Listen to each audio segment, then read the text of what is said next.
السلام علیکم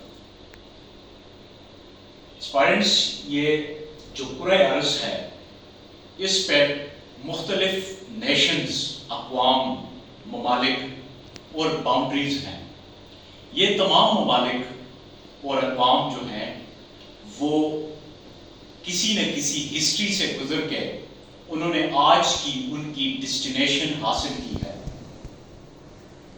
نیشنز کی جو ڈسٹینیشن ہے یا ان کا آج کی دنیا میں مقام ہے، اس مقام کو پرکھنے کے لیے جیو پولیٹیکل انالسٹ یا جیو اسٹریٹجک انالسٹ مختلف قسم کی توضیحات بیان کرتے ہیں.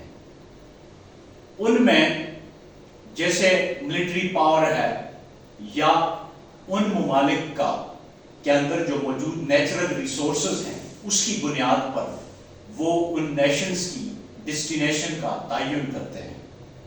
ہمارے اس گلوب میں ہم دیکھتے ہیں کہ یونائٹڈ نیشن ہے، یونائٹڈ اسٹیٹ ہے، رشیا ہے، چائنا ہے، یورپ ہے. کچھ ممالک جو ہیں وہ کافی پاورفل ہیں، ان کی نیشنل پاور زیادہ ہے، اور کچھ ممالک ایسے ہیں جن کی نیشنل پاور کم ہے. وہ ممالک جو ہیں وہ ڈیولپنگ کنسیڈر کیے جاتے ہیں. اس بات کو سمجھنے کے لیے ہم مختلف سبجیکٹس میں سی ایس ایس کے حوالے سے یا باقی جب ہم انالیسس کرتے ہیں تو ہم مختلف پیرامیٹرز کو یوز کرتے ہیں کہ ان ممالک میں نیچرل ریسورس زیادہ ہے یا اس کی پولیٹیکل لیڈرشپ اچھی ہے، یہاں کی ٹیکنالوجی اچھی ہے، اس کی جو نیشن ہے یا قوم ہے یا لوگ ہیں وہ لٹریٹ ہیں. تو اس طرح کی مختلف جو پیرامیٹرز ہوتے ہیں ان سے ہم نیشنز کی ڈسٹینیشن کو ایکسپلین کرتے ہیں. اور ظاہر سی بات ہے اس میں ان کی ہسٹری کا بھی ایک بہت بڑا رول ہوتا ہے.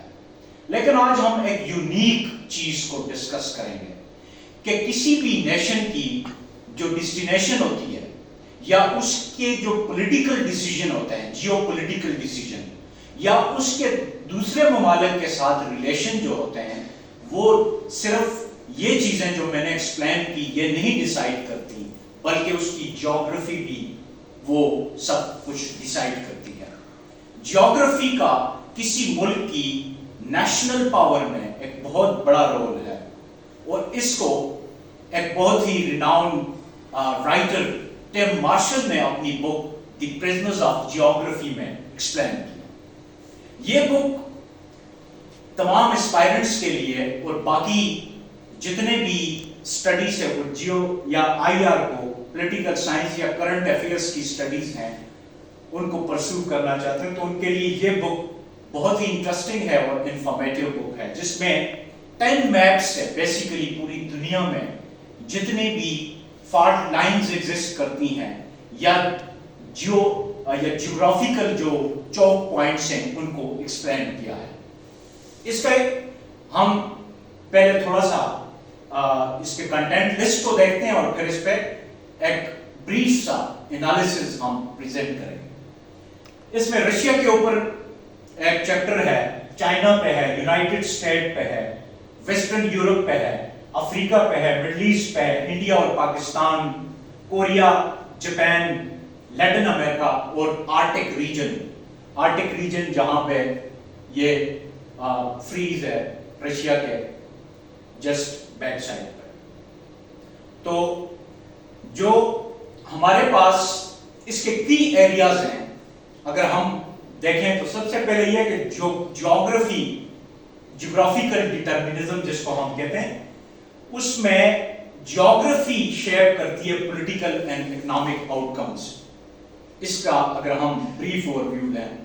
دوسری بات یہ ہے کہ اس نے ریجنز کو اینالائز کیا ہے، جس طرح ہمارے پاس چائنا ہے، رشیا ہے، مڈل ایسٹ ہے، کہ ان کی جیوگرافیکل کیا امپورٹنس ہے اور آج کی جو گلوبل افیئرز ہیں اس میں یہ کیسے کنٹریبیوٹ کرتی ہے.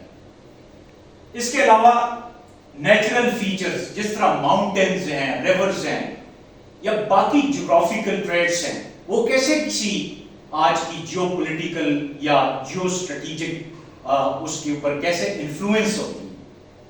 اس کے علاوہ جو ہے ہسٹوریکل انفلوئنس نیشنز کی بلڈنگ میں یا ان کی ڈیسٹینیشن میں جو ہسٹوریکل آپ کے پاس ایک اس کا انفلوئنس ہے اس کے اوپر، وہ بھی کافی میٹر کرتا ہے. مطلب کہ جو ممالک جغرافیکلی زیادہ ونریبل تھے یا ان کا زیادہ جو ہے جغرافیکلی رول اچھا تھا، وہاں پر ہم نے دیکھا ہائی پولیٹیکل ایکٹیویٹیز ہم نے نوٹ کی.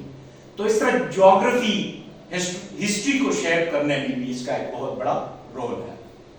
پھر آج کی کنٹمپرری ریلیونس بھی ہے اس کی کہ جغرافی آج کی جو کرنٹ افیئر ہے یا گلوبل پالیٹکس ہے اس پہ بھی کافی اثر انداز ہو رہی ہے. اور اس کے علاوہ یہ ایک پریڈکشن بھی دے رہا ہے کہ آئندہ کے لیے جغرافی ان نیشنز کی، اقوام کی ڈیسٹینیشن کو اور ان کی پالیسیز کو، ان کی پالیسیز اور ان کی انٹرنیشنل ریلیشن کو جو ہے انفلوئنس کرے گی. تو اس بک کو پڑھنے کے بعد ریڈر کا کمپلیٹ جو پرسپیکٹو ہے وہ چینج ہو جائے گا. جیسے آپ سمجھتے تھے کہ گورننس، اکانومی، ڈیفنس یا باقی جتنی بھی چیزیں ہیں وہ افیکٹ کرتی ہیں آپ کی ڈیسٹینیشن کو، تو اس کو پڑھنے کے بعد یہ چیز آپ کی تھاٹ میں انکلکیٹ ہوگی کہ جغرافی بھی ایک ایسا ایلیمنٹ ہے یا ایک ایسا اسپیکٹ ہے جو نیشن کی ڈیسٹینیشنز، ان کی پالیسیز اور ان کی انٹرنیشنل ریلیشن میں بہت زیادہ کنٹریبیوشن کرتی ہے. Thank you so much.